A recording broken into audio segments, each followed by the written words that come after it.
tetap konsumen yang dibebankan. Jadi ini mau nggak mau kita mewakili publik juga akan meminta ini.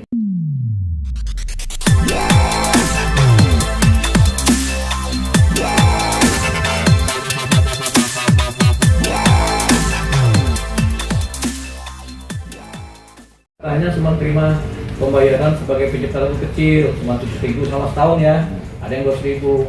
Nah sementara WAMI maupun si LMKN ini menerima atau menagih kepada hampir semua usaha-usaha entertain dan kafe. Bioskop ditagih, kemudian mall ditagih, hotel ditagih, lembaga-lembaga perjalanan yang bikin musik ditagih, semuanya ditagih, bahkan kafe-kafe ditagih. Nah, kita ambil satu contoh yang kemudian menjadi ribut, yaitu Migacoan dengan LMKN, di mana tagihannya satu periode itu dalam satu tahun 2,4 miliar. Itu kan baru satu kafe, besar sekali kan. Gimana kalau sekian ribu kafe yang ada di Indonesia? Ini kan uangnya besar sekali. Tapi pembayaran kepada pencipta lagu kecil sekali. Ini ada diskrepansi namanya, ada kesenjangan di mana pengkolektan dan kemudian pembagian distribusi. Dan nggak cuma satu orang yang merasa uangnya kecil, banyak sekali yang merasa ini kecil banget ini. Nah inilah kemudian diskrepansi tadi, kesenjangan yang tinggi tadi menciptakan juga gap di mana penagihannya besar dibagikan kecil. Pertanyaannya uangnya kemana? Karena uangnya kemana itu, makanya saya minta supaya ini diaudit, sama seperti Ari Lasso juga minta LMKN diaudit maupun WAMI diaudit. Walaupun mereka ada pejabat baru ya sekarang ini kan, tapi kan ini sudah berlangsung lama ini, minta diaudit per tahunnya berapa mereka mendapatkan uangnya. Terus larinya kemana uang ini? Apakah lari ke negara? Apakah lari ke kantong orang per orang? Begitu. Jadi kita minta ada audit transparansi. Jadi dari audit itu kelihatan itu uangnya kemana. Sampai sekarang publik tidak bisa tahu uangnya kemana karena belum ada namanya eksplanasi publik terhadap hasil audit. Jadi nggak ada mereka tempel di berita-berita atau di koran-koran atau di medsos-medsos uangnya kemana, itu nggak ada. Jadi kita sebagai publik juga akan minta ini supaya terang, minta diaudit. Kenapa?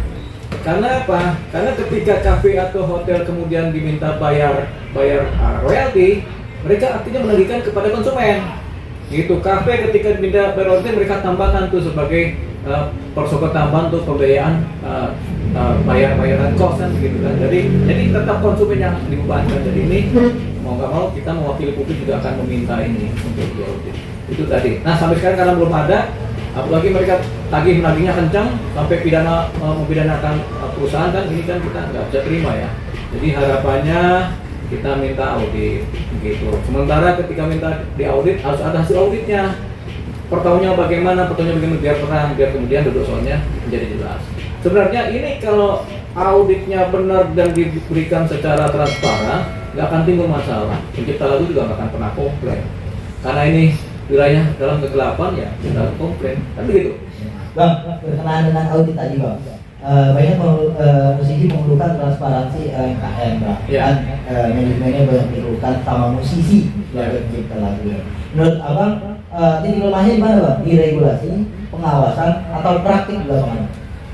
Semuanya lemah itu jadinya, gitu. Regulasinya juga jadi lemah, kemudian pengawasannya juga kelihatannya kong kali kong. Kemudian prakteknya juga lemah, penagihannya juga lemah kan, hanya target-target tertentu saja tambahnya kan. Atau kalau kita anggap semua target penagihan itu berjalan baik, tentunya ada uang besar yang kemudian menjadi gelap. Kenapa? Karena pembayaran royaltinya kepada pencipta lagu kecil, gitu. Jadi itu tadi makanya kita anggap lemah semua. Jadi pengawasan juga lemah, regulasinya juga lemah karena membiarkan terjadinya praktek seperti ini berkepanjangan dan merugikan konsumen, merugikan pencipta lagu. Nah, terus kemudian siapa yang diuntungkan kita nggak tahu. Merugikan juga para pengusaha kan. Suruh nagih besar loh, 1 tahun 2,4 miliar itu kan besar. Tapi kemudian ancamannya pidana.